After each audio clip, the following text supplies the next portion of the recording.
News Talk 1420 WHK takes time out from its regular scheduled programming to bring you the following special sports presentation. Whalen has the shotgun snap, wings it into the end zone, and nicely is there, makes the catch at the touchdown. It's time for Case Western Reserve football. Today's game is brought to you by Rascal House Pizza, nothing but good stuff in the heart of University Circle. The Intercontinental Hotel, featuring the Table 45 restaurant and bar. By Hampton Inn, we love having you here.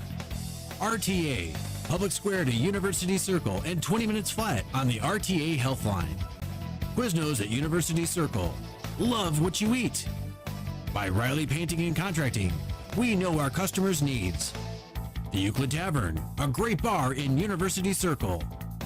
And by the Doubletree Cleveland Downtown Lakeside Hotel, an official hotel partner of Case Athletics. Bobby Bott takes the football at his own 17, breaks through the line, out to the 40, to the 45, to the 50, down to the 40, to the 30, he's on the far sideline, to the 20, to the 10, he takes it in for a touchdown. Case Football is an exclusive presentation of Case Western Reserve Athletics and Salem Communications. Now for all the hard-hitting action of Spartan football, here's Dave Wilson and Ed Doherty. Good evening, everybody, from Pabst Stadium in Wooster, Ohio. Welcome once again to Case Western Reserve football. Tonight, it's the Case Western Reserve Spartans, ranked 10th in America in Division III football, against the Wooster Scots in the annual battle for the Baird Brothers Trophy. David Wilson here under the lights at Pabst Stadium, joined by Ed Doherty as always, and we're just about set for kickoff. Ed, Case will receive the football tonight. A 25-game regular season winning streak on the line tonight for Case. And as you mentioned, in the span of that winning streak, one hurdle that the Spartans have not been able to get over prior to the winning streak was winning here on this field. Well, they've had some issues over the years, taking care of business against Carnegie Mellon, taking care of business against the Washington University, and Wooster has always been that true test early in the season for Case. They have not won here in Wooster since 1987. It was a couple of years ago, back in 2007 at home, that they ended the continuous losing streak to Wooster. And now about the last hurdle in this winning streak is the ability to beat Wooster on their home turf here at Pabst Stadium.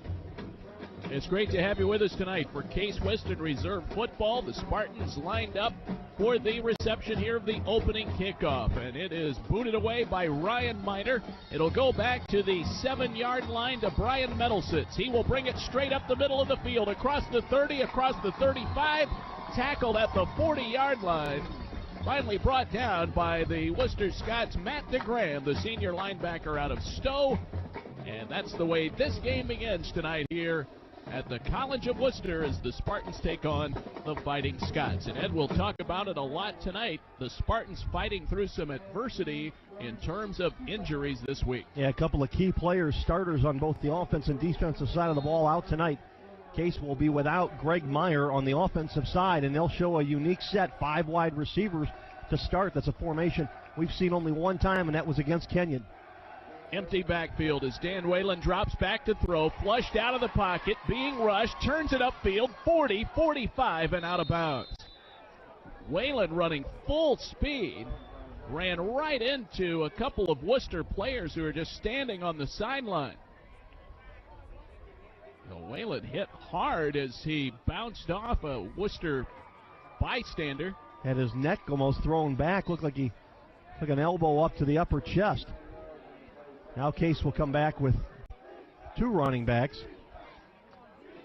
Corey checking into the ball game, and, well, Greg Meyer does check in. A very sore knee all week.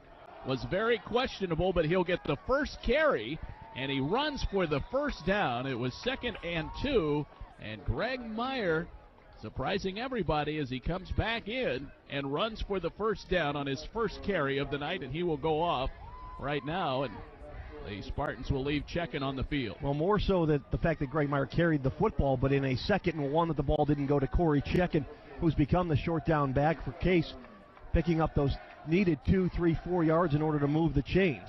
Now we do know that Bobby Bott, the All-American cornerback, will not be in the ball game today. He is in street clothes, had a back injury last week against Denison. First down play, Whalen looks to get rid of it, spins around in the pocket. Now he turns it back upfield, still wants to throw it and does so, and fires it out of bounds, and there's going to be a roughing the passer penalty against Wooster as Hector Clavio, the sophomore linebacker out of Miami, Florida, leveled Whalen after the throw. And landed on his shoulder. Whalen landed on his left shoulder, not his throwing shoulder, but he pops up and appears to be okay, but you're right, Ed, he did hit very oddly on the ground after he was hit. And Clavio just took his body and lunged at Whalen as he got rid of the football, got up under Dan's pads and drove him down to the turf late.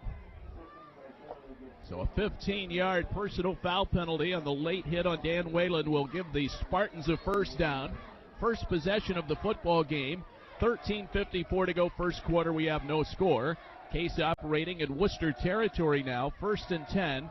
The football marked at the Fighting Scots 32. Whalen will work from the shotgun. Meyer is back in at tailback.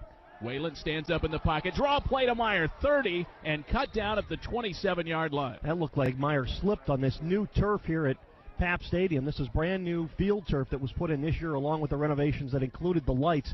And when you get new field turf and that they haven't had a chance to pack down the tires base to this, the ground-up tires that form the base on a field turf, it can be slick, especially on the top surface. And that's exactly what happened when Meyer tried to make a cut.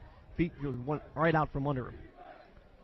Whalen checking off at the line of scrimmage here. 12 on the play clock right in front of Dan Whalen. So he takes the snap, stands in the pocket, wings it into the middle of the field to Meyer. 20, 15, and tackled as he crosses the 15-yard line. Taken out on an ankle tackle by Steve Custenborder, a junior linebacker, and he prevented Meyer from going in untouched. And Custenborder's from Rocky River, just outside of Cleveland. First down yardage for Case as they mark the football right on the 15-yard line. Derek Bush is checked in. 2 receivers on the left, 1 on the right. The lone receiver is Colasar. Caldrick in the slot left side. Now they will hand the ball to Bush. Tries to turn the left corner. Does turn the corner and get some yardage. He picks up 4 and is tackled at the 11-yard line. Derek Bush, in his second action of the season, had 2 carries for 2 yards last week in the Spartans' 38-13 win against Denison. Case is 4-0. Worcester is 3-1. They had a 49-3 win against Earlham College of Richmond, Indiana last week. Early going here at Pap Stadium in Worcester under the lights. Whalen takes the snap.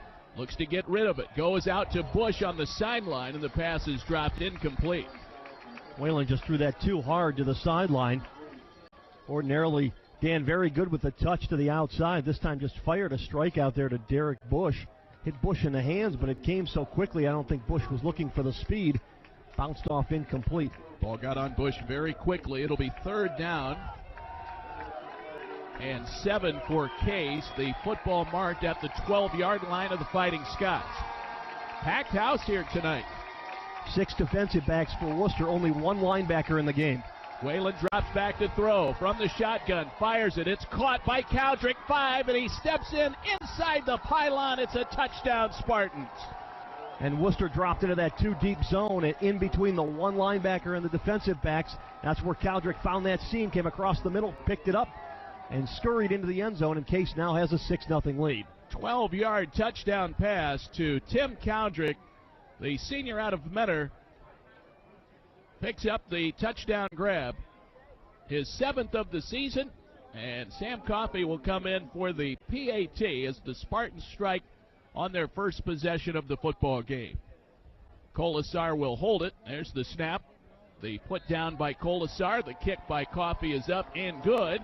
And with 11:59 to play in the first quarter, the Spartans lead it by a score of 7-0.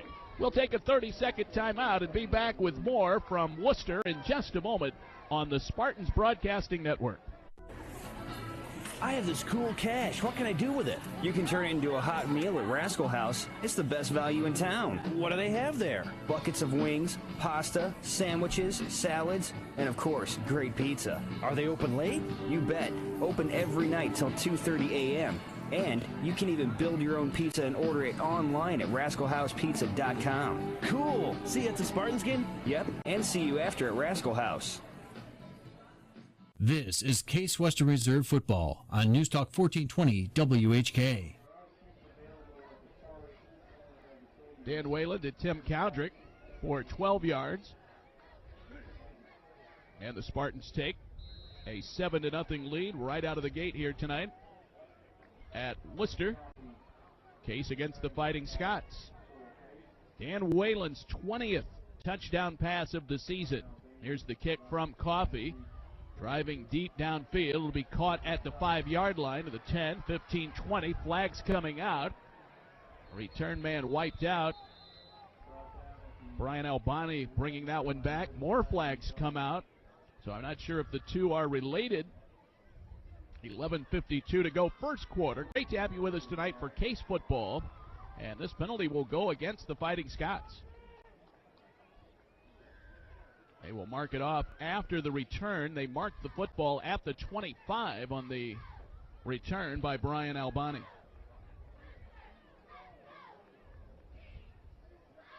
Waiting on the signal. They'll mark this one back. It is a holding call against Wooster. And so it goes back to the 15, and that's where the Fighting Scots will take over. Their quarterback is a 6-foot, 200-pound senior out of Johnstown, Ohio, Austin Holter. Holter, 875 yards passing, 9 touchdowns on the season, completes 61% of his passes on the season. So Holter will call out the signals, and the Spartans defense will have their first opportunity of the night. Back to throw Holter on the first play of the game. Wings it out on the left side. It's caught out there in the flat for decent yardage. It was hauled in by Robert Flagg, the running back, 5'6", 175 out of Dunedin, Florida. Second down play coming up for the Scots. 7-zip Case. 11:22 to go, first quarter. Holter will hand this one off straight up the middle. I believe Flagg was the ball carrier. We'll see. That was Flagg. Robert Flagg on the season, 39 carries, 220 yards, 1 touchdown. The catch a moment ago was his 8th of the season. They do like to go to their backs on screen passes, Ed. A lot of their backs have some pretty impressive receiving yardage on the season. Yeah, between Murdoch and Flagg and McIntyre all picking up yardage. They'll go to Flagg again. Same play to the opposite side of the field. Gets the first down out near the 29-yard line before he's wrestled out of bounds. Boy, Mike Francis Congelli could have really been called for a block in the back as he came off the edge to clear it as the wide receiver position and just have a big shove in the back and no flag come out. First down for Wooster on the reception. Flagg's second catch of the day. Wooster, go ahead. Oh, Wooster does not like to take shots downfield. They are very underneath West Coast offense style. They go to Flagg again. Nice catch and run out across the 35 and cut down at the 37-yard line.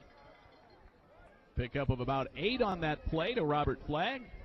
Just a little guy, 5'6", but he motors after he makes the grab. And it's a short second down for the Fighting Scots. Second down and 2. He's out of Dunedin, Florida. Spring training home of the Blue Jays. I know you were thinking that exact same thing.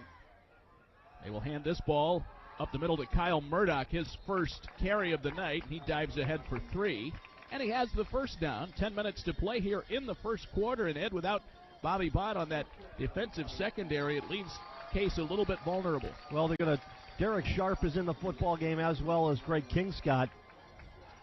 And what that means with a team that likes to attack the line of scrimmage, you're going to see Brad Paramore more up on the line and playing that rover or monster back position that he has been all year.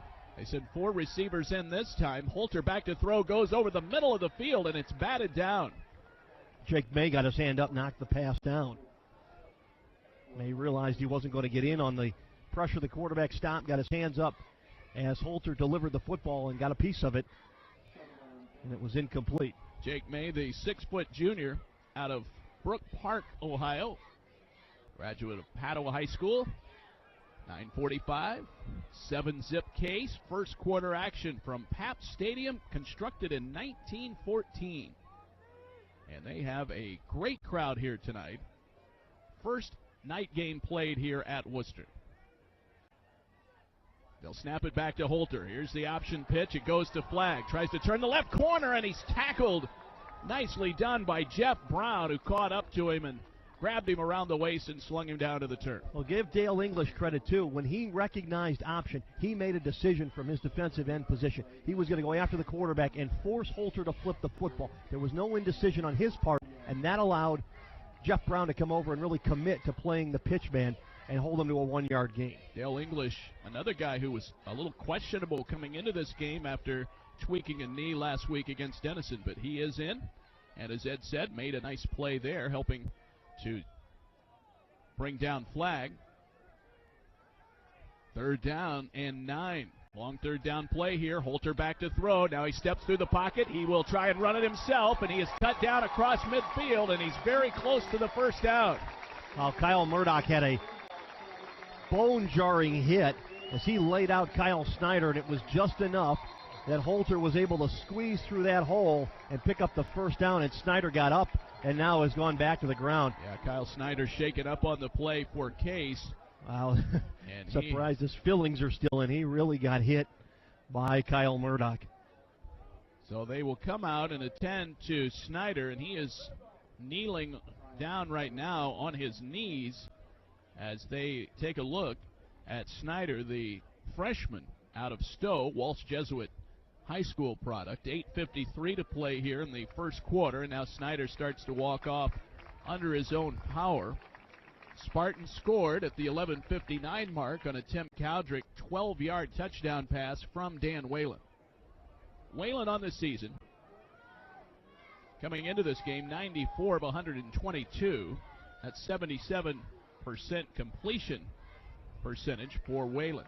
Now 20 touchdowns, 2 interceptions on the year.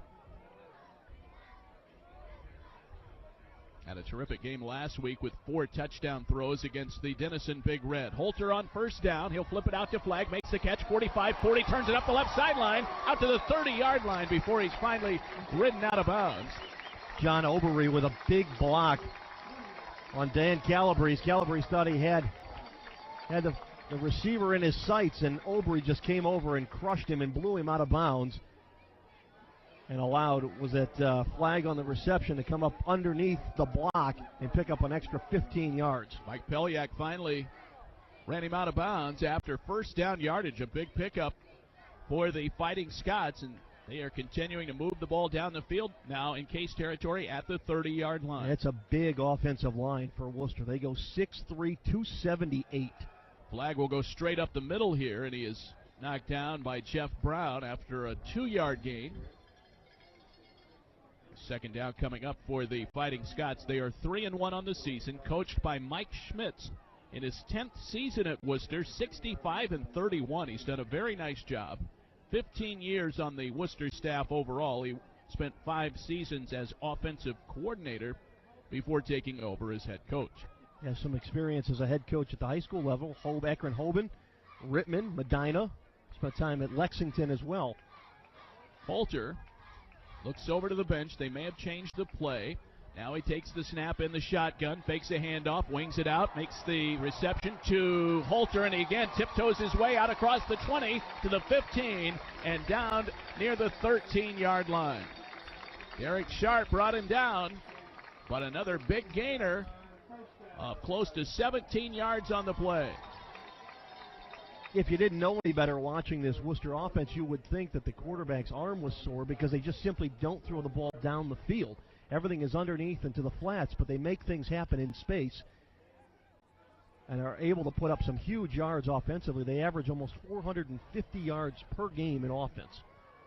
They run out a 4-receiver set here, 2 on each side. Flagg is in the backfield to the right of Austin Holter, the quarterback. He takes the snap. He'll hand it to Holter. He goes straight up the middle, picked up a yard, and it'll be second down Wooster operating in the red zone right now. In the red zone, they have done a nice job this year. 86% scoring average, 19 of 22. And for Case defensively, they've given up 7 of 8 trips into the red zone by the opponents have turned into touchdowns. Holter will drop back to throw, goes to flag out of the backfield, makes the catch, 10 at the 7, and he's finally knocked down but stays in bounds. Clock will continue to roll with 6:36 to play in the first quarter. Case leading it by a score of 7-0, but Wooster moving the ball as the Fighting Scots look to extend their winning streak to 4 in a row. They dropped their season opener. They were 8-2 last year. One of those losses to Case by a score of 28-7. Another loss coming to Wabash in conference play. Holter again looks over to the bench, 10 on the play clock.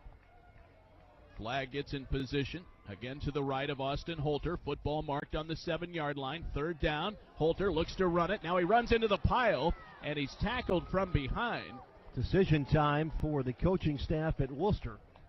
He'll be short of the first down as Holter. And the question is, do you look for points or do you look for a possible first down? Well, it looks like they're going to send the field goal unit out. Holter was tackled on the 6-yard line by Dale English, who grabbed him from behind. So nicely done by the Spartans' defensive alignment to cover the receivers. Holter made a run for it straight up the middle, but ended up short of the first down. Russ Palm is the place kicker. Left-footed. He will kick this one from the 13-yard line, and it is good. Style points don't count. 23-yard field goal, and Wooster is on the board. 7-3 Case with 5:14 to play here in the first quarter. We'll step away for a 30-second timeout.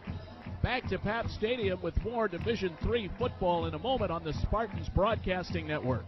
The Intercontinental Cleveland has earned its 6th consecutive 4 Diamond Award from AAA in recognition of its high-quality accommodations and exceptional service. If you're planning a corporate meeting or conference, family celebration, wedding, or holiday party, choose excellence at the Intercontinental Cleveland. Intercontinental's planning professionals will take time to consider every detail and lead you through a world-class experience. Call to request a tour of their spectacular accommodations. 216-707-4100. That's 216-707-4100. This is Case Western Reserve Football on News Talk 1420 WHK. David Wilson along with Ed Doherty tonight from Wooster, Ohio. It is a cool night, mid-50s at game time. No rain, very dry for the entire day today. And it is 7-3 Case as both teams score on their first possession of the night. The kickoff man is Ryan Miner. He booms this one to Metal, sits at the 8-yard line. 15-20, middle of the field, spun around at the 25, and he's dropped at the 26-yard line, and that's where the Spartans will take over. Dan Whalen and company back out after marching down in a 7-play drive earlier for a touchdown, culminating in a Tim Cowdrick 12-yard touchdown pass. Coming up at the half today, we'll be visiting with quarterbacks coach Dave DiCarlo on our halftime show and get some of his thoughts on Dan Whalen. Very interesting guy to talk to. We hope you'll stay tuned for that coming up at the half. 5 minutes, 6 seconds to go, first quarter. And Whalen takes the snap in the shotgun and drops back to throw. Now he's in trouble, and he spins away somehow, still alive, and he throws it upfield looking for Meyer, and it's incomplete. Somehow Whalen got away from 2 or 3 Scots who were right in his face as the pocket and protection broke down, but that is classic Ed Dan Whalen. That's all Whalen does. He just finds a way to keep the play alive. He ducks and weaves, bobs in and out. And his linemen know not to head downfield because Whalen's always thinking pass first before run. So Case very rarely gets called for an illegal man downfield when Whalen goes through those actions. Whalen again in trouble, wanted to run it. Now he will get grabbed and go down. That's a sack back at the 20-yard line, 6-yard loss. And so far the Scots getting some great penetration on the line and getting right in the face of Dan Whalen. And that was a situation there where Whalen was a little surprised. You could tell just by his reaction that they were on top of him before he could really formulate a plan. Well, it looked like it was a design quarterback draw to start with, but his hole to run through closed up so quickly, Whalen had second thoughts, and by the time he recalibrated, he was on the ground. Third down, 15, Fort Case. Whalen, three-step drop. Now back at his own 6. Flag down. He throws upfield to Colasar. He makes the catch at the 34-yard line. And we'll see if it's coming back. Corey Checkin's going to get called for a hold. He came over to help out Marcus Kluzinski. And either Kluzinski or Checkin are going to get called for the hold. So they'll mark it off 10 yards from the spot. And Case will be looking at a third down and long. 4:10 to go, first quarter. Case Western Reserve football coming your way tonight on WHK AM 1420 and around the world on case.edu. It's great to have you with us tonight for our coverage of the Spartans as they try to go 5-0 on the season. So this one will end up back at the 11-yard line. Third down, 25 for the Spartans, and Whalen will take the shotgun snap back at his own 5-yard line. Couple of guys jumping. Wooster pointing at the Spartans' offensive line, and we'll see. May have been Matt Yanasco who jumped first. Could not quite tell who it was, but it is against Case. Well, and DeGrand was showing blitz and stepped into the hole and was pointing at the football and screaming. Saw last night in a high school game where that was called as an unsportsmanlike conduct on the defense. Third down and 30. Whalen in his own end zone wants to get rid of it. Wings it deep downfield for Cowdrick, running under it, and he makes the catch at the 50, at the 40, on his way to the end zone. 10, 5, and it's a touchdown. 96 or 94 yards. Unbelievable. Dan Whalen hits Cowdrick in stride, in double coverage. Cowdrick hangs on and sprints the last 50 yards to the end zone for his second touchdown of the night. No flags, and the Spartans jump on top 13-3 on a 3rd and 30. And Whalen threw that almost sidearm. He didn't come over the top to throw the football. He got more air under it and just let Cowdrick roll under it for the touchdown. Sam Coffey boots through the extra point, and it is a 14-3 Case lead on a 94-yard touchdown pass from Dan Whalen to Tim Cowdrick, and this crowd, Ed, is stunned. Silent. Absolutely. Well, they had him third. They had Case 3rd and 30, did Wooster, and had played a couple of back-to-back plays with a holding call and a stop and another motion penalty by Case, and the Spartans were headed towards their own end zone, and all of a sudden Dan Whalen and Tim Cowdrick put together a Lake County connection, and it was 94 yards later. Case has an 11-point lead. Dan Whalen connected with Sean Nicely on a school record 97-yard touchdown pass in the playoff game against Widener back in 2007. And that one just short of that mark, but a shocker to say the least as Whalen throws his second touchdown pass of the night and his 21st of the season. Here is the kickoff from Coffey, end over end job back to the 10-yard line. It'll be brought back by Flagg, hits the 25, tackled near the 27, and that's where the Fighting Scots will take over. Well, for a minute there, it looked like Flagg had problems with the lights. He looked like an outfielder, Dave, that loses the ball in the lights the way he bent his knees to come down to catch the football and lost his momentum as he raced towards the football. And you go back to the touchdown play, what should have been Wooster's ball on the Case side of the field following the punt turns into 7 for Case, and now Wooster has the ball inside their own 30-yard line. The legend continues to grow. Dan Whalen with a 94-yard strike to Tim Cowdrick. So Holter back to throw in the shotgun. He'll run for it. 30, 35, 40. Comes to the near side. 45. And grabbed by Jeff Brown. Run out at the 50-yard line. Nice scramble by Austin Holter. And for that, what you don't see very often is Wooster ran everybody downfield, all four wide receivers, 20 to 25 yards. That cleared out a big space, and Holter had nothing but yardage in front of him once he broke containment out of the pocket. 1st and 10, football marked at the 50-yard line. 23-yard run for the quarterback, Austin Holter. 3 receivers on the right side, 1 on the left. Now Holter takes the handoff. He'll keep it. He'll run around the left side again, cuts it in the middle of the field. 30, 25, 20, 15, 10, and tackled near the 5-yard line. Holter single-handedly moving Wooster down the field. Well, and as soon as Peliak missed the tackle, it looked like Case's expectation was that Peliak was going to bring him down, and they all slowed down as Peliak approached him. Holter put a move on. Peliak lost containment, and Holter has the entire drive down to the 10-yard line. Well, they did mark him out of bounds at the 9. So he stepped out of bounds. So it's 1st and goal from the 9-yard line as Wooster tries to answer back. They will hand the ball to Flagg. Left side. He is tackled at the line of scrimmage. No gain.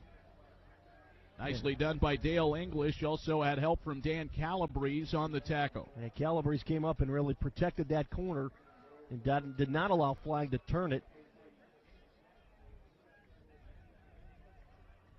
2nd down coming up for the Worcester Scots. 14-3 Case. 2 minutes, 6 seconds to go in a very eventful first quarter of play. Jordan McIntyre, a backup tailback, is now in the slot for Wooster. Back to throw Holter, looking to the end zone, guns it, and it is caught. Touchdown. Boy, Jeff Brown's looking around. How'd that ball go through his hands? Mike Francis Kingelli makes the catch.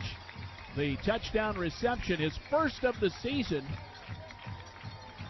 And Wooster does answer with the 9-yard touchdown strike. And the score now 14-9 pending the PAT. Well, for Wooster, they now have outscored the other 4 Case opponents in the first quarter, scoring 9 points pending the extra point. Case had been outscoring their opponents 73-7 coming into the football game. Back to kick it through, and we have flags coming out prior to the PAT attempt by Russ Palm. And Rich Doolin was offside, made contact. Unless they're going to get him for... Looks like it might be against Worcester, Ed. False start. Wow, because Doolin came through the line. He must have reacted to an offensive lineman moving. 1:51 to go here in the first quarter, and it is a 14-9 football game. And Palm trying to make it 14-10. Well, Palm is perfect on the year in terms of PATs, but his field goal attempt minutes ago, very unorthodox looking. Here is the kick. Nope, they pick it up off the ground and try and run it, and this will go nowhere. I'm not sure if he fumbled the hold or not, but the 2-point attempt is foiled by the Spartans. The holder was Logan Dunn. He tried to run with it and was wiped out back around the 25-yard line. So it's 14-9 as the run fails. And the Spartans will get it on the kickoff. And again, the big play of the night, the 94-yard touchdown reception by Tim Cowdrick from Dan Whalen. And I think you said it best, Ed. Perhaps the most impressive thing about that play was that Whalen was on the run and just sort of flicked it 50 yards in the air. Yeah, he didn't really set himself, planted his feet, but never really turned his shoulders. And you see officials throw footballs in from the sideline a lot where they'll underhand the ball and they'll get more zip on it. Whalen didn't go that far down to come from underneath, but he certainly didn't throw it over the top the way we've seen Whalen throw the ball downfield in the past. So we have 1:51 to play here in quarter number 1. We are in for, I think, a very exciting night here. And this is definitely a stiff test for the Spartans. Metalsitz lets the ball go by him here. He picks it up at the 10 on about 12 bounces, and he gets back to the 15. 5-yard return for Brian Metalsitz. He was planning to field that ball like a shortstop, and it went bouncing right past him. Yeah, it did.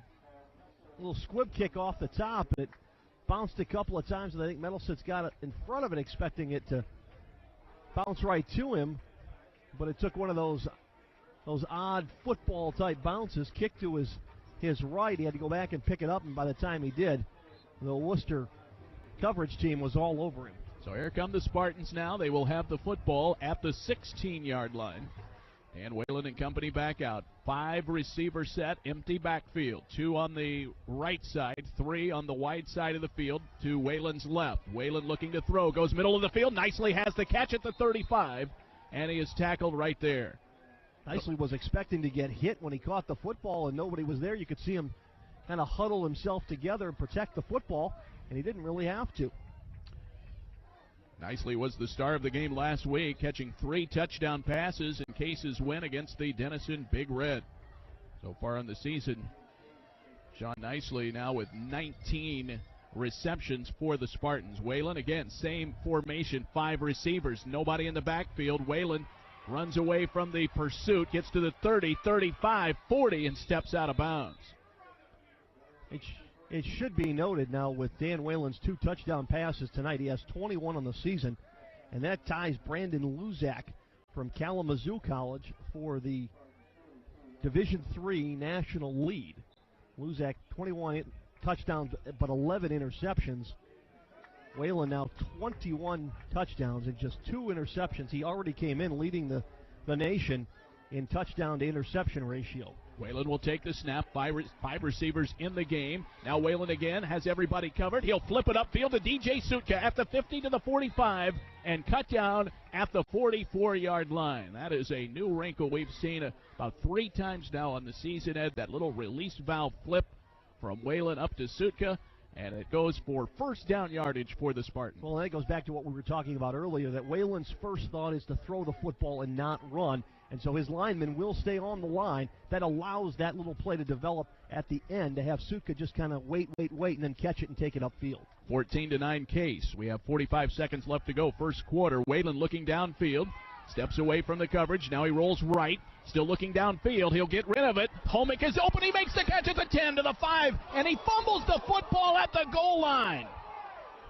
They're going to mark him down inside the 1 where he hit the ground.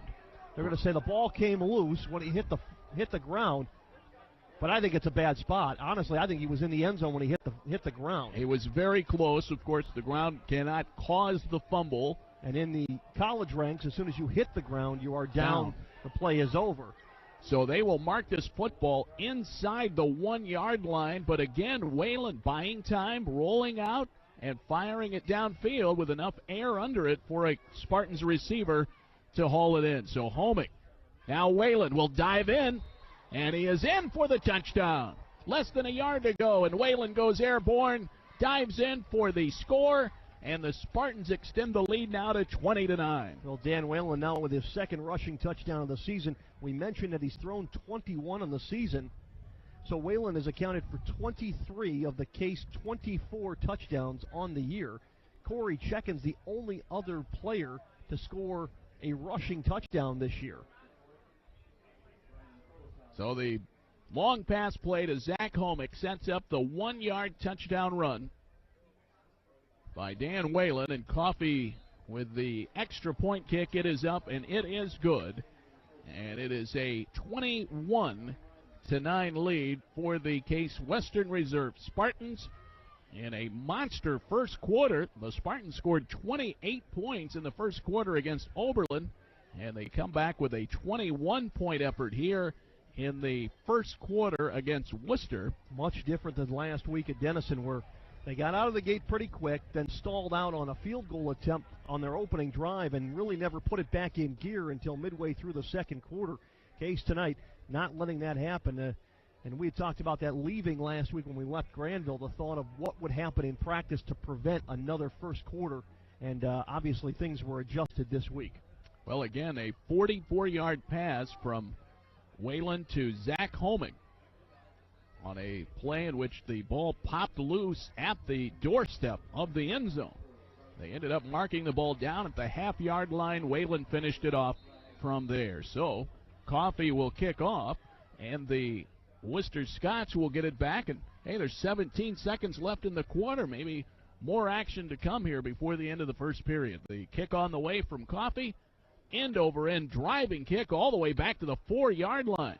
It'll be brought out by Robert Flagg to the 20 and plows forward to the 25-yard line before he is cut down with 10 seconds left here in quarter number 1. Now, Sutka lost his helmet in the scrum and still went after the ball carrier. And Flagg returning those kicks, Dave, you mentioned how small he is at 5'6". He got lost behind his wedge. Case really was looking for Flagg, looking for the ball carrier. Officially, Dave, 5 plays, 84 yards, 1 minute, 30 seconds. And again, the big play, Wayland to Holmick to set up the 1-yard touchdown run. Austin Holter back out. He'll bring out Kyle Murdoch as a running back this time. 10 seconds left, first quarter. Holter back to throw. Has some time. Now he's flushed out of the pocket, near side, wings it downfield, and it is going to be incomplete off the fingertips of Mike Francis Kingelli, the former Blue Devil out of Brunswick High School, and that leaves 1 second left here in the first quarter. So Holter trying to pull a Dan Whalen there on the run, flipping it downfield for Francis Kingelli, who caught a touchdown pass on their last possession. Well, Dale English and Mike Harris were in pursuit of Holter. Harris playing tonight. I noticed that Adam Watson also in street clothes. Watson has been that 4th defensive lineman the Case has been using, the freshman from Menor. And Watson has taken over, Watson from Shaker Heights. Final play of the first quarter, 21-9 Case. Now Holter will hand this one off.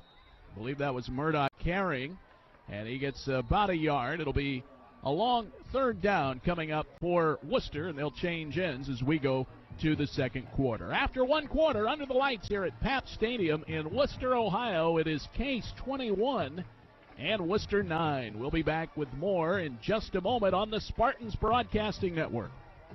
This holiday season, celebrate Christmas with the majestic orchestrated rock music of Northern Light Orchestra. Featuring a who's who of classic rock performers, including former members of Sister Sledge, Firehouse, Guns N' Roses, The Beach Boys, Steely Dan, and many more, Northern Light Orchestra is a total music experience. This year, rev up your Christmas spirit with the exciting sounds of Northern Light Orchestra, The Spirit of Christmas, now available on Amazon, iTunes, and retail stores nationwide.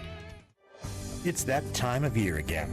Time to donate your boat or car. The friendly folks at Boat and Car Angel can guarantee you the highest tax deduction allowed, and your donation will help change the lives of children around the world. Visit Boat and Car Angel on the web and get an instant donation receipt, free pickup, and 4-night luxury vacation. Call 1-800-CAR-ANGEL or online at boatangel.com. Help save a child. Donate your boat or car. This is Case Western Reserve Football on News Talk 1420 WHK. Well, we move on to the second quarter tonight here in Wooster, Ohio. 15 minutes on the clock, 21-9 Case. Austin Holter on 3rd down and a long 8. He rolls out to the left, throws downfield, and he has a man open. It's caught. No, out of bounds. They say out of bounds. His first foot down was his right foot, and it was out of bounds. Is that Will Hansen, the senior from Loudonville. So it'll be 4th down and 8. The football at the Wooster 27. We'll see a punt for the first time tonight. Dana Oberry, the 6'7", 200-pound freshman out of Brush High School. Yeah, well, his brother plays offensive line. It's 6'8", 305. How would you like to have the grocery bill in that house? So now he sets up at his 15. He will punt this one away, and look at that kick. Nice punt. Bouncing down near the 35-yard line. It's picked up by the Spartans. This will be run back by Dan Calabrese, but not much of a return. Good punt coverage for Wooster. And they wipe Calabrese out at the 33-yard line, and that's where the Spartans will take over. So the defense holds that, and how do the first quarter stats look? They look like the tote board in Vegas. These numbers are huge for Case. 22 yards rushing on 7 carries. Whalen was 6 of 8 in the first quarter, and his completion percentage fell because he was 6 of 8 at 75%. But he did throw for 196 yards and 3 touchdowns in the first 15 minutes. Well, he's back out for Act 2 here in the second quarter. 1st and 10 Spartans from their own 33. Whalen back to throw. Little screen pass out to Tim Cowdrick, 35, out to the 39-yard line. Cowdrick got bumped off his route by the umpire in the middle of the field. Either Cowdrick didn't go far enough into the defense or he cut it too short. But rather than rubbing up against the umpire, he almost knocked him down. Here's the umpire there. It's the 12th man on the field. Whalen will direct traffic. Here's that 5-receiver set. 3 to the right, 2 to the left. Empty backfield. Whalen to throw. He'll get rid of it quickly. Fires it out to Cowdrick. Caught at the 45 and out at the 47-yard line. Cowdrick now with 4 receptions on the evening. 135 yards receiving for Cowdrick. He caught 2 touchdown passes in the first quarter, including that 94-yard strike. So they're still in Case territory.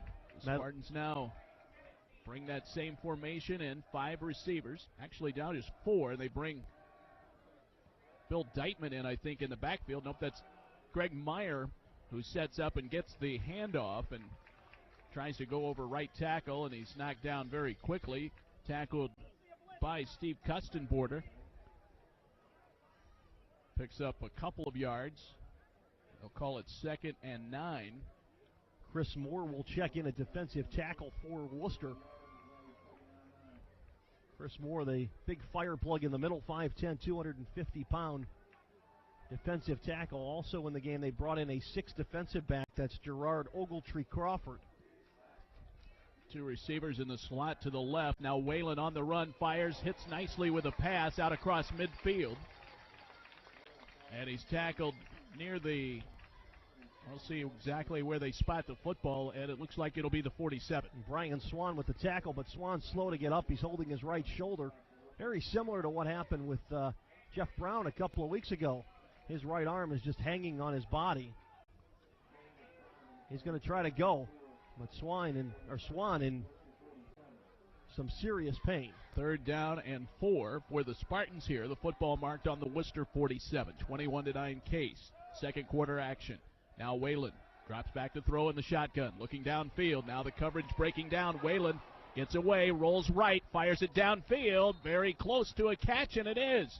Zach Holmick gets his hands right under the ball before it hits the turf, and it's good for a 1st down all the way out to the 36-yard line. Well, Case had shown the 5 wide receiver set again there, but this time it was 4 wideouts, and DJ Sutka was lined up in the slot on the right. So the tight end standing up now rather than taking a position up on the line. He'll do the same thing again here on this formation. They get the 5 receiver set back in. That was an 11-yard pickup to Zach Holmick.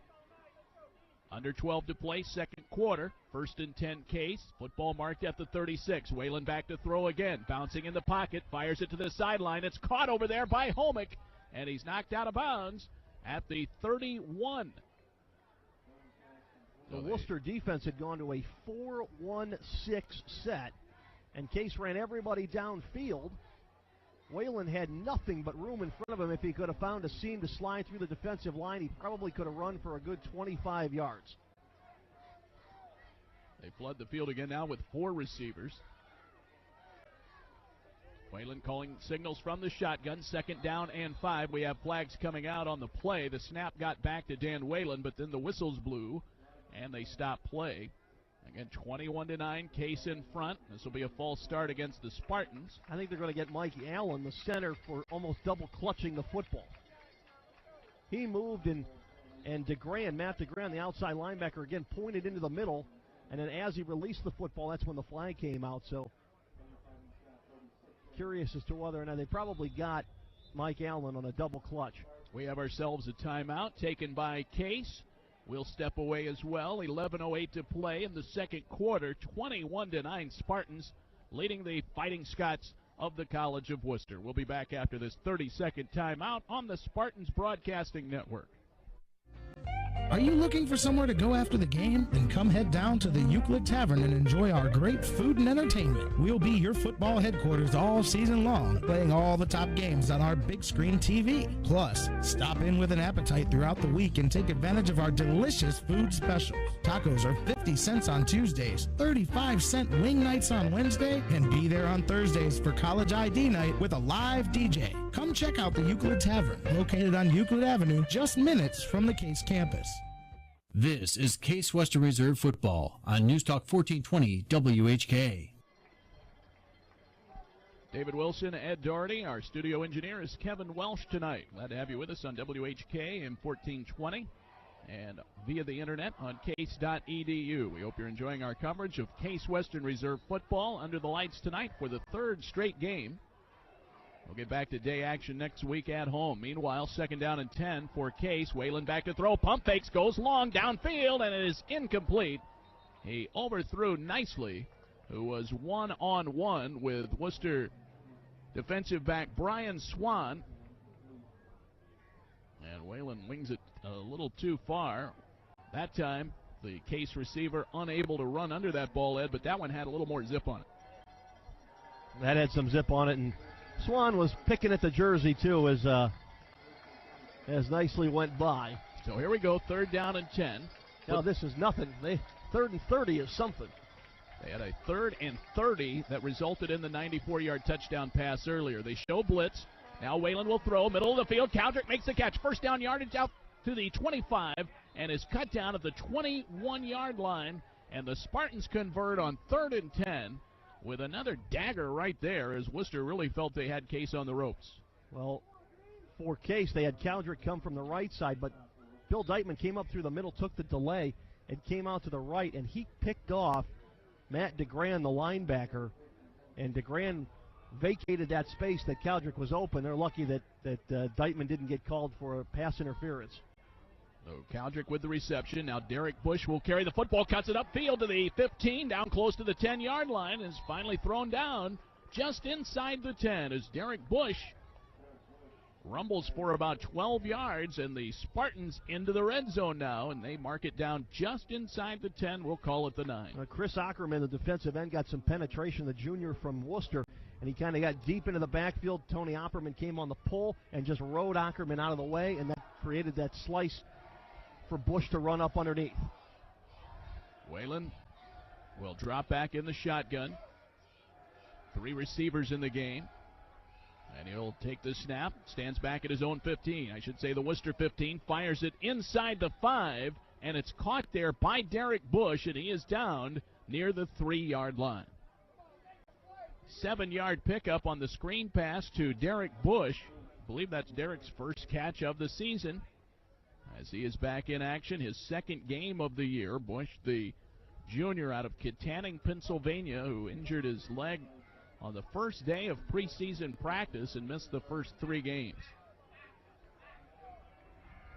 Football, 2nd and goal from the 3-yard line. They give it to Meyer. He picks his way back to the line of scrimmage, but an ankle tackle at the last second prevents him from going in. Tackle made there by big number 93, Chris Wade, the defensive end out of Pittsburgh, Pennsylvania. Yeah, Wade on the ground just reached up and grabbed the ankle of Greg Meyer. Meyer fell forward and ended up losing a yard, did not get back to the line of scrimmage. Yeah, they mark him back at the 4-yard line. 3rd down and goal for Case. 9:05 to play here in the 2nd quarter. 21-9 Spartans. Looking to extend the lead. Whalen will go from the shotgun. 3 receivers stacked to the left side. He rolls that way. He'll gun it, and it's knocked up into the air, looking for Nicely, and it falls untouched, incomplete. Nicely wasn't in the end zone anyway, so I'm a little confused by the call. Standing outside the goal line as the ball got there. Nicely got popped. The ball popped in the air and then finally fell incomplete. Sam Coffey will come out and try a 21-yard field goal. So far on the season, Sam Coffey, 4 out of 8. His long is 37. But 3 for 3 in under 30 yards. And nothing more than an extended extra point here, Dave. Sutka will snap it. Colasar will hold it. Here is the snap. The hold is good. The kick is on its way, and it is good. Sam Coffey, the school record holder for field goals, kicks through his 5th of the season. And the Spartans extend the lead to 24-9 with 8:46 to play in the second quarter. We'll take a timeout back after this 30-second break with more second quarter action on the Spartans Broadcasting Network. How to explain the new RTA Healthline to Prospect Avenue.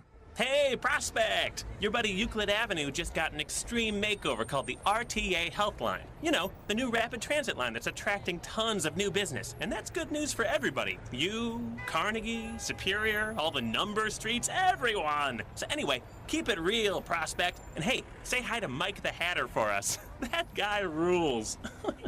The RTA Healthline, pumping new life into Cleveland. This is Case Western Reserve Football on News Talk 1420 WHK. Spartans rolling here tonight as they have scored on all 4 possessions so far, and they lead it by a score of 24-9. Tim Cowdrick, 2 touchdown receptions from Dan Whalen. Whalen, a 1-yard scoring plunge. And now Sam Coffey with a 21-yard field goal. 24-9. Kickoff goes back to Robert Flagg. Brings it out from his own 7 to the 20 to the 25 and tackled right there.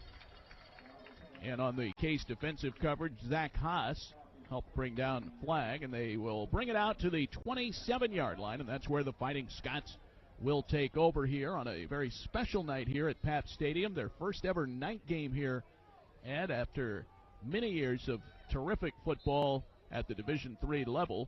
A nice refurbished stadium, as you mentioned, the new field turf this year and the lights. And Case, the first opponent under the lights here at Pabst Stadium. Austin Holter calls out the signals.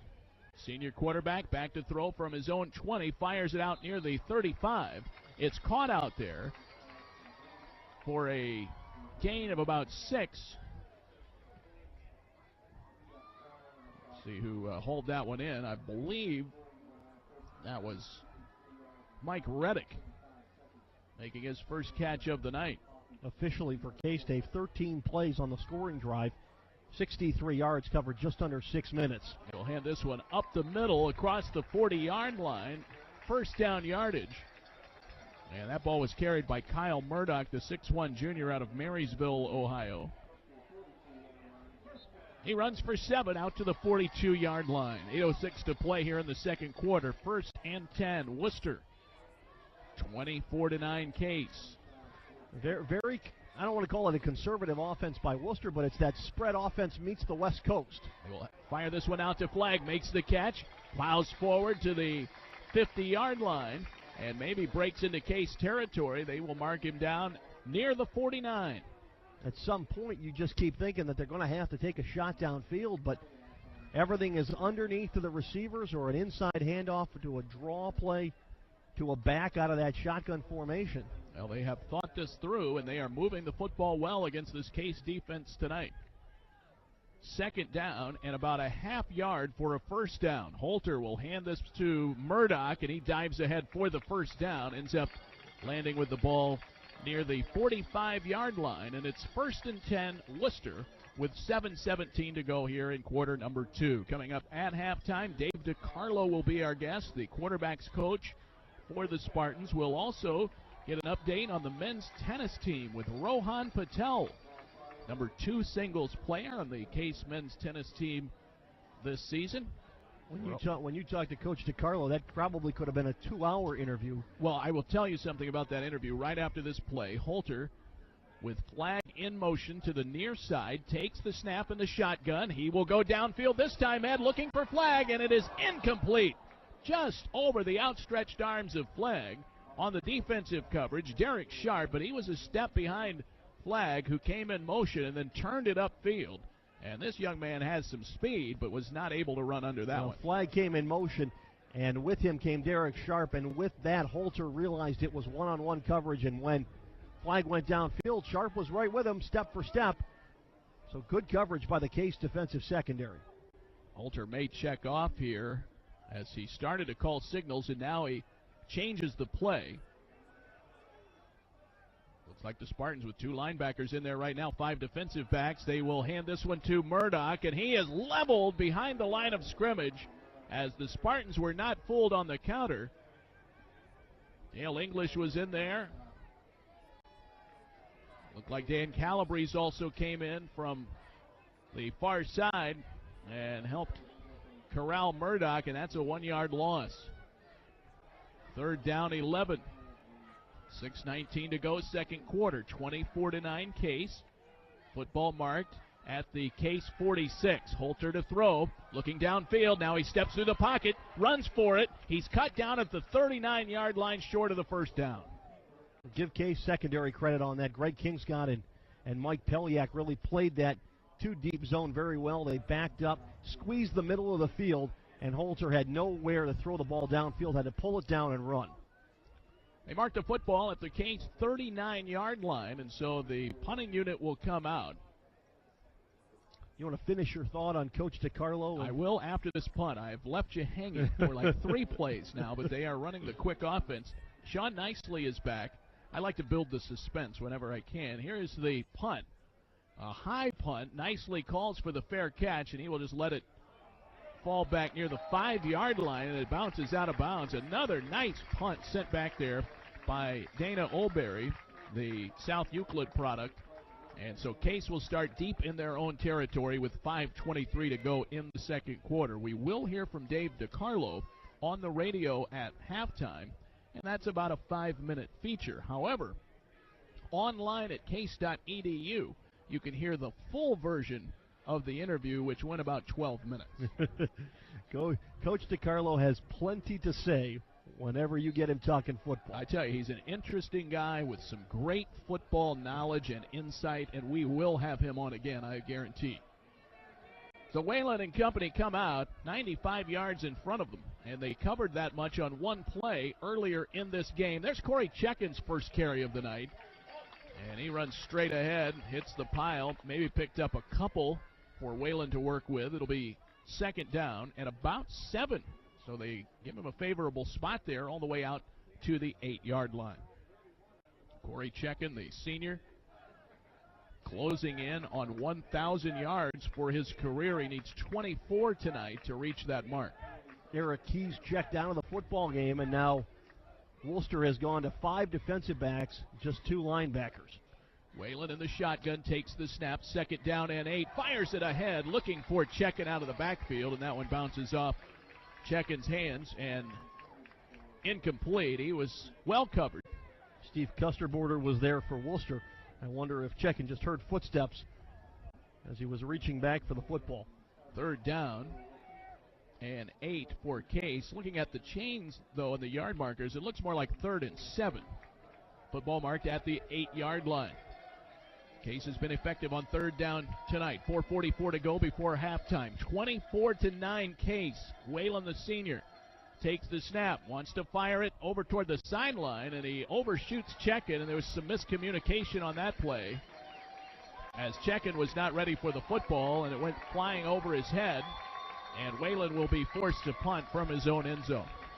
That's the first stop tonight for the Wooster defense.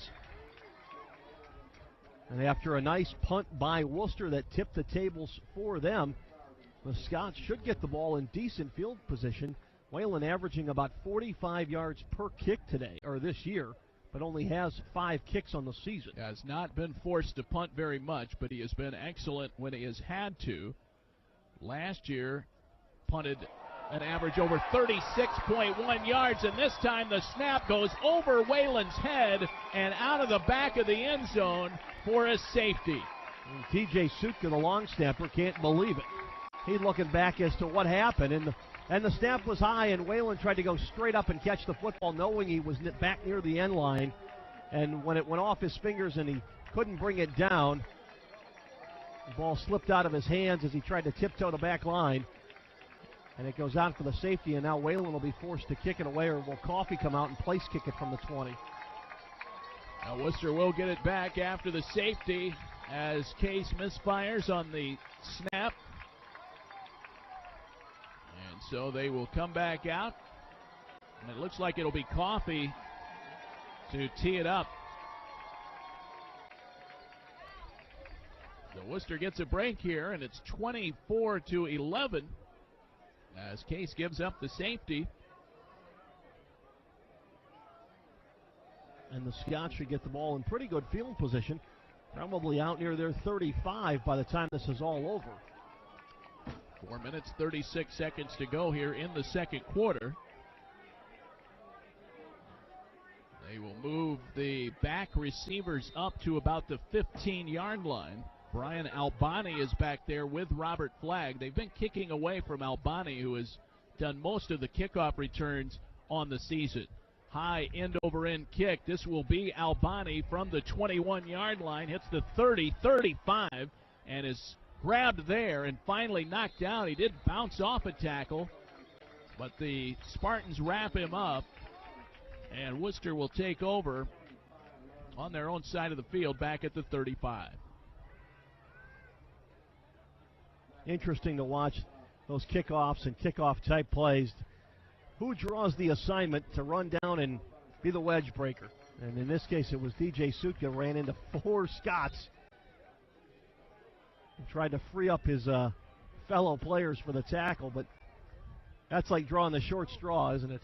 4:28 to play here in the second quarter. They'll snap it back to Holter in the shotgun. Goes over the middle of the field. It's caught by Mike Francis Kingelli, and he is ridden out of bounds over near the 41-yard line. A pickup of 6. Second down and 4 for Wooster.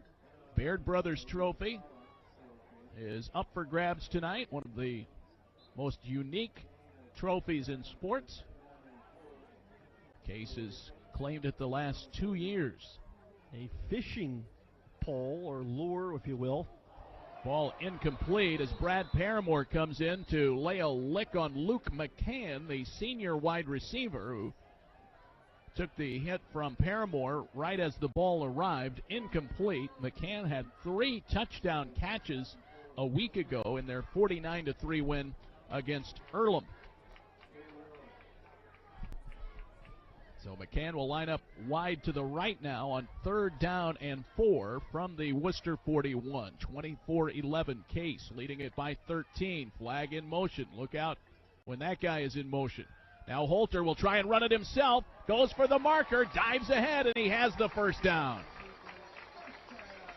Austin Holter on the quarterback draw right up the middle and got just enough as he is tackled at the 47. He really wasn't tackled, Ed. He just landed at the 47. He followed the lead block of a 5'6" running back. First down and 10, still on their own side of the field at the 47. Now Holter back to throw, quickly fires ahead to Flagg, and he makes the catch, and he's across midfield. I checked that. That was not Flagg. That was Jordan McIntyre making his first catch of the night. And it's out at the 46-yard line of the Spartans. It's 2nd down and 4. Case came into the football game defensively. They had 11 sacks and had forced 11 turnovers. But because this offense operates so quickly, the sack is almost out of the question. And the defense tonight is yet to come up with a turnover. 3:15 to play here in the second quarter. 2nd down, a long 3 for the Wooster Scots. Case leading at 24-11. Now they will fake a handoff, and Holter will keep it, and he pays the price as he is leveled back at the 46-yard line. Might have gotten back to the line of scrimmage. Jeff Brown was there. Mike Peliak as well coming up from his safety position. Peliak really was the leader on that tackle, and they marked the football at the 45, so they gave him a yard there, and it's 3rd down and 3. A key play here for the Case defense. Back to throw Holter from the shotgun. He'll wing it out. Flagg makes the catch on the screen pass, rumbles past the 40, out near the 36-yard line and out of bounds. Dale English gave a dive to try to cut Flagg's feet from underneath him and just couldn't get there in time. 9-yard pickup and a first down. 3rd down conversion for Wooster. They continue to move the football well tonight. Football marked at the 36-yard line of the Spartans. Oh, Holter working from the shotgun and working quickly. They will hand this one to Flagg. Right up the middle, has running room to the 30, 25, to the 20, still on his feet, 15, down to the 10, and finally hauled down there by the Spartans. It was Dan Calabrese who finally brought him down just short of the 10-yard line. Flagg just ran out of a tackle of Greg Kingscott. Kingscott, good form, had him wrapped up at the at the 22-yard line, slid down his legs, and Flagg just ripped right out of that tackle and picked up an extra 15 yards. At 25 yards on the run. And Wooster threatening now, 1st and 10 from the 11-yard line. They can get a first down at the 1. 2 minutes, 4 seconds to go here in the first half. We have ourselves a ball game tonight as the Spartans look to go 5-0. Holter will flip it out. Flagg on the option pitch to the 10 and down to the 5-yard line. Looked like somebody might have grabbed a face mask. Some of the fans were calling for that, but no penalty flag comes out. 1:37, clock continues to move. Wooster has all 3 timeouts left. Case has 2 to use here in the second quarter. So Holter will set up at his 10 in the shotgun. Takes the snap, looks back to throw. He'll go out to Murdoch, and he bobbles the ball and drops it on the short screen pass. That was down near his ankles and tough to grab. Ball thrown low. It's one of the few times tonight that Holter has been off on his passes. Holter very accurate, but again, we talk about Wooster doesn't take too many shots downfield, so his completion percentage is high, but everything is within about 12 to 15 yards of the line of scrimmage. Another key third down play for the Case defense. Football is resting just outside the Case 5-yard line. Now Holter takes the snap. He will flip this one to the back of the end zone. It's caught, and it's a touchdown. Well, he hooks up with Cameron Daniels, the tight end, and he makes the grab, his 3rd touchdown catch of the year, a 5-yard strike, and it's 24-17. Little jump pass from Holter. That play's been in the Wooster playbook probably a good 65 or 70 years.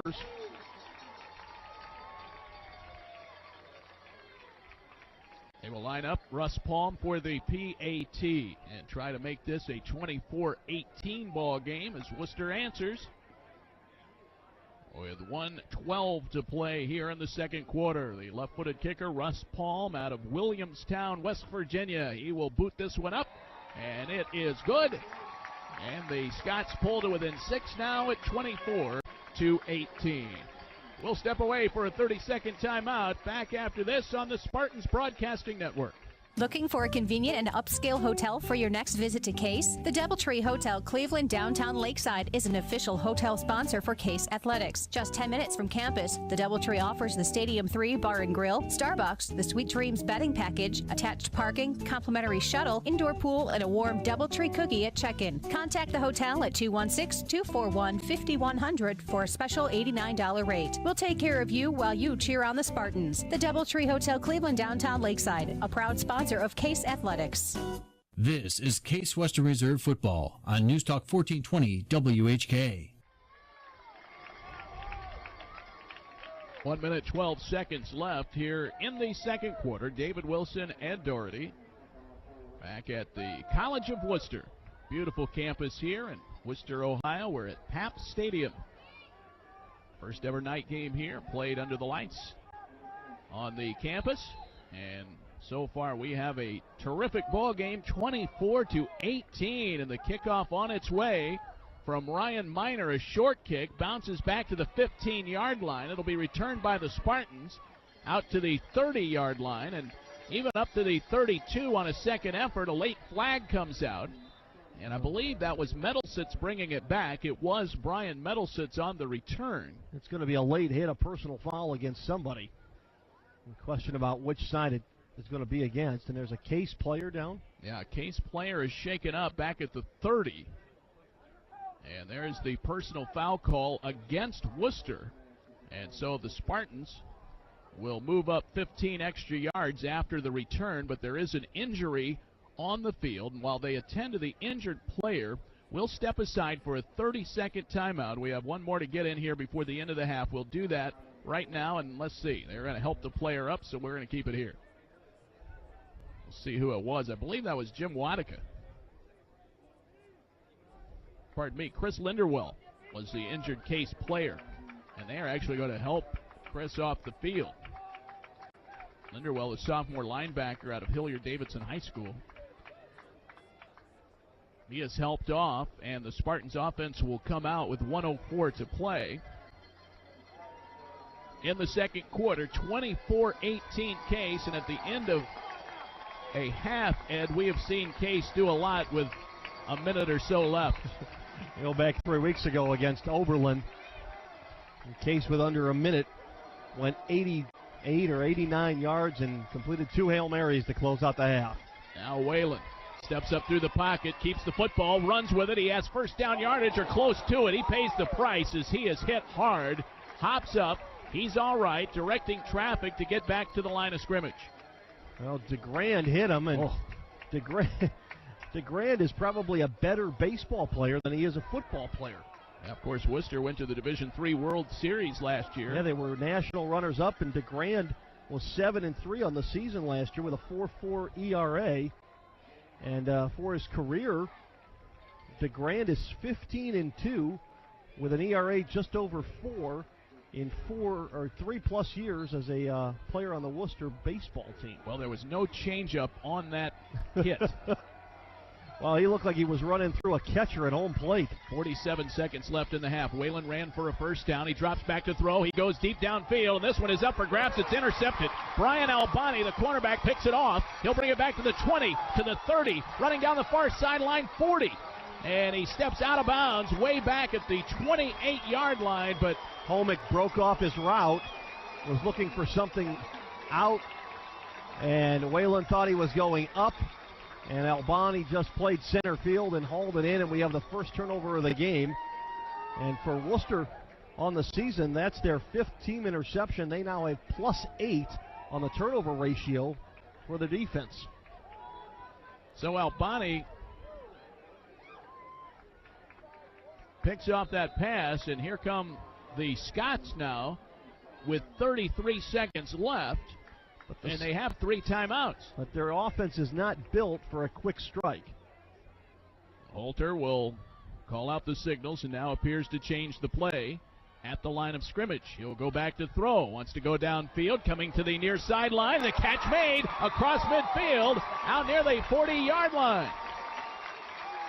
Hauled in by the Scots, Luke McCann. McCann got behind the corner sharp, and King Scott was late getting over there from his safety position. And that's one of the weaknesses of a cover 2, is you have deep outs and down the seams. So McCann is out of bounds at the 42, and a timeout is taken by the Wooster Scots. So they do finally pull out the big yardage play on the pass from Holter to McCann. We'll step away for a 30-second timeout. Timeout on the field. 24-18 Case. Wooster marching. We'll be back after this on the Spartans Broadcasting Network. Quiznos at the Circle is proud to team up with Case Athletics as a platinum sponsor. Quiznos offers the great taste of fresh, hot, toasted subs. Great food just goes well with great athletics. Mention that you heard this ad during the Case football game and receive $1 off a regular sub and $2 off if Case wins today. Offer good till Tuesday, so hurry in to Quiznos on the Circle. If the Spartans win, so do you. Quiznos, the best damn sandwich in the land. Quiznos at the Circle and Case Athletics, partners in excellence. Quiznos. Toasty. This is Case Western Reserve Football on News Talk 1420 WHK. Wooster trying to turn a Brian Albani interception into points before the end of the half. Flag in motion. He'll get the handoff. Now they try the reverse, and Case wipes it out way back at the 45-yard line. Well, that was the wrong time for that play. Case brought a blitz that included all 3 linebackers, Sasala, and Brown, all coming forward. Jordan McIntyre was handed the ball from Robert Flagg, and Wooster uses another timeout. They'll have 1 remaining.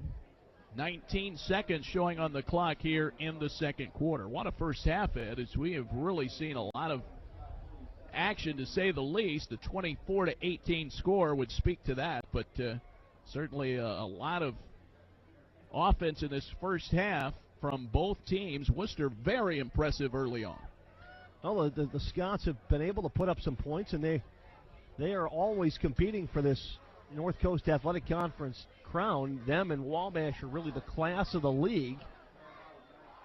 And the Wabash team ranked 11th in the country on the D3.com poll, just behind Case at 10.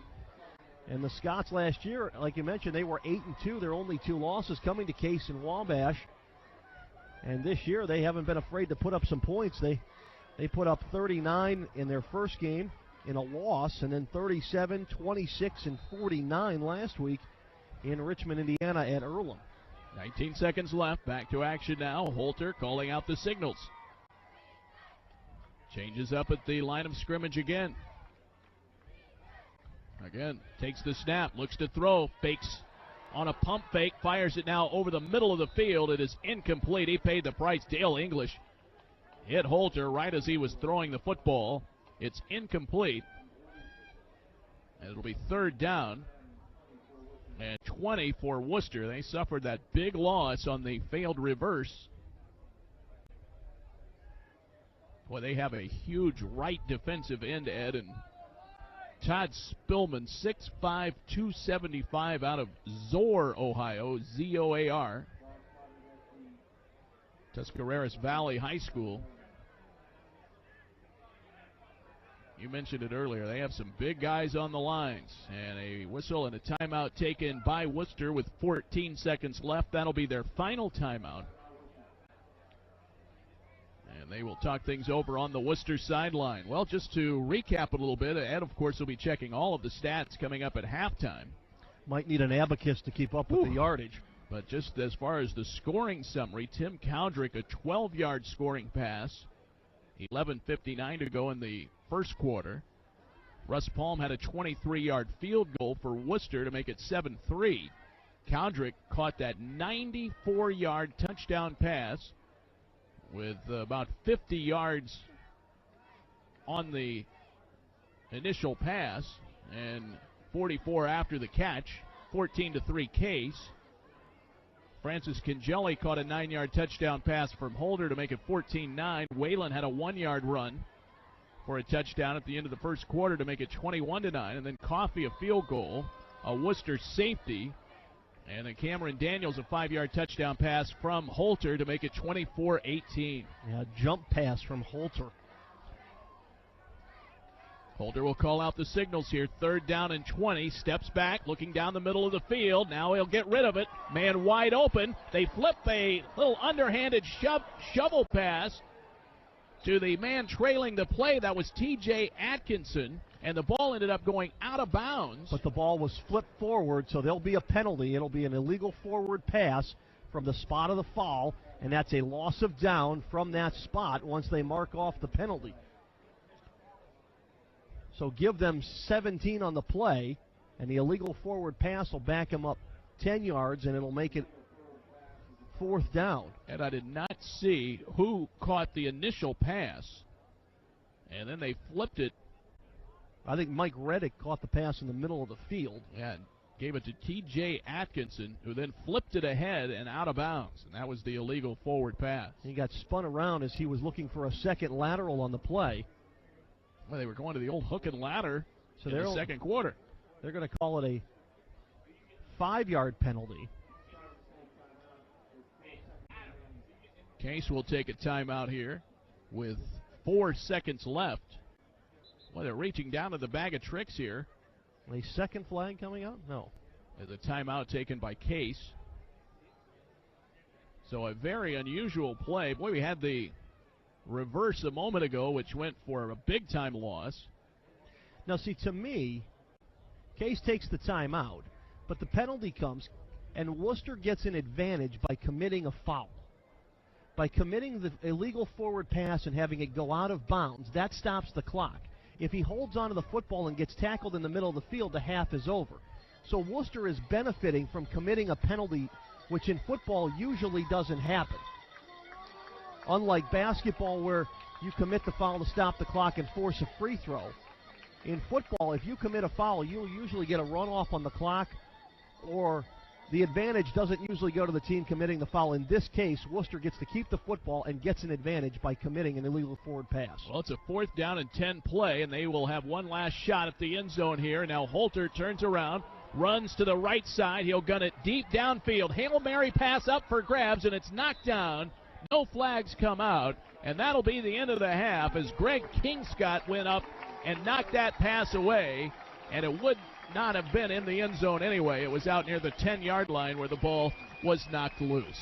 So we are at the end of a very wild first half of play here in Wooster. And